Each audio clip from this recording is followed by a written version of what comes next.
Our culture is eating itself. I watched recently the video by Solar Sands that has that title, Our Culture is Eating Itself. His video is about media, but it's not about media. He speaks explicitly about remakes and sequels in filmmaking and concludes each section by saying it's not just a copy, it's a bad copy. And I want to take that concept and I want to expand it in this video. So if you haven't watched Solar Sands' video, I expect you to go do that before you continue. If you want to stay for the postgraduate lecture. Now, if mainstream media is stuck in this endless cycle of remakes, sequels, nostalgia mining, then social media is like the digestive system that chews it up, breaks it down, and redistributes it in increasingly processed forms. And that is not exclusive to mainstream media. I was scrolling through TikTok as part of research for this video, and every video is either A, from Love on the Spectrum, and B, about how to grow viral on TikTok. About how to make money on TikTok Shop, about how to be an influencer, about how to make hooks, or how to hold an audience's attention. There were videos about how much this person made on TikTok. There were videos giving advice, and there were videos about people complaining about how, about being treated unfairly with the TikTok lottery. And that's when it struck me. It struck me how nothing of value was communicated, yet enormous sums of money were changing hands. It seemed to me that in order to grow on TikTok, you had to post about how to grow on TikTok, which causes this incredibly thin feedback loop. TikTok's primary goal is to keep people on the platform. And if you can make the feedback loop as tiny as humanly possible or algorithmically possible, you can create your own internally consistent economy, where people just post videos to TikTok about how to go viral on TikTok. And that continues and continues and continues. When creators make content about how to succeed on TikTok, they're not creating for people.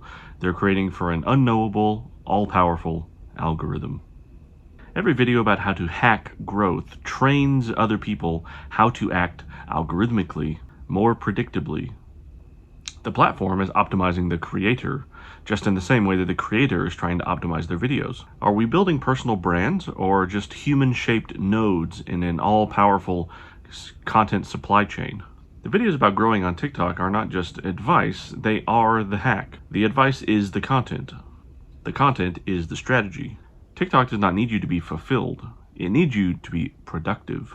And it turns out the most productive genre is how to be productive. In the end, TikTok is not a platform for self-expression. It is a machine for self-replication. It trains users not to create, but to imitate the behavior of people who have already been rewarded. The dominant genre becomes one that explains how to become dominant, how to succeed within the system, which guarantees that the system, not the self, is what is ultimately sustained. We are not watching culture evolve. We are watching it fold inward, collapse. The algorithm doesn't reward novelty, it rewards compliance. And so the most viral content is the content that teaches you how to go viral. The product is the process. The platform eats itself. And if the only way to grow is to teach others how to grow, then we have not built a creative ecosystem. We've built a closed economy of mirrors, where every reflection is a copy of a copy, and every creator is just a preacher of the algorithmic gospel. In this infinite loop of self-reference, the thing that gets lost is not just the creator, it's the very possibility of authenticity. We are no longer expressing ourselves, we are expressing the machine's desire through ourselves. But it doesn't have to end that way. It does not have to end in recursion. We can still choose to opt out of the loop. Not by leaving the platform necessarily, but by refusing to make content about content, by refusing to reduce creativity to a growth strategy, by making things that are not optimized, not replicable, not predictable, things that are simply true. There is power in projects, in the act of building something not for traction, but for transformation. Whether it's a found sculpture, a welded bike frame, a stupidly complicated home automation system, or a film that nobody gets the first time. These are acts of resistance. These are acts of resistance in an economy that demands iteration over invention. Because when you've done something that's real, complex, tactile, alive, the algorithm can't fully digest it. It stutters and stalls. It's forced to confront the edges of its training data. And in that hesitation, a crack opens. That crack is where authenticity lives. I think I've spent too long trying to feed the machine. Trimming my ideas, sanding off the rough edges, reverse engineering myself to something legible to the algorithm. I've watched my curiosity get shaved down into content pillars, my weird ideas flattened into trends, and my time fragmented into drafts of things I never even liked. And for what? 1,000 views? A hit of dopamine that disappears before I even get a chance to register it was there?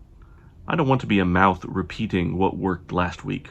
I want to make things. I want to chase the kinds of ideas that feel too big, too slow, too strange.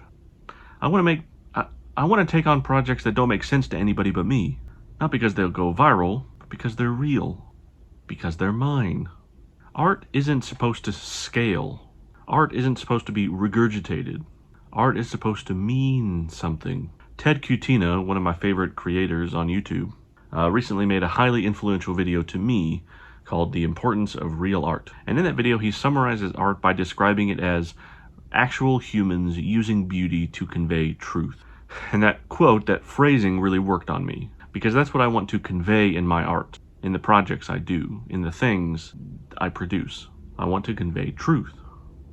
If we define art as actual humans using beauty to convey truth, then the vast majority of what goes on TikTok is not art. It's performance. It's performance without presence, style without soul, pattern without purpose. What does it mean when the most viral TikToks are not beautiful and not true, but only familiar?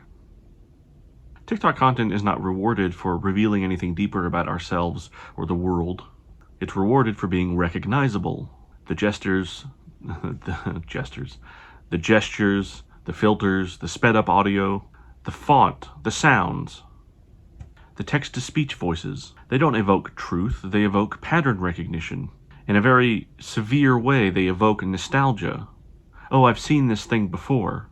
Oh, I like this sound. Oh, I know something unexpected is about to happen. We like the thing that we've seen before. And the emotions that we're trained to perform on TikTok, awe, despair, irony, rage, are flattened into simulations of expression, divorced from actually feeling them.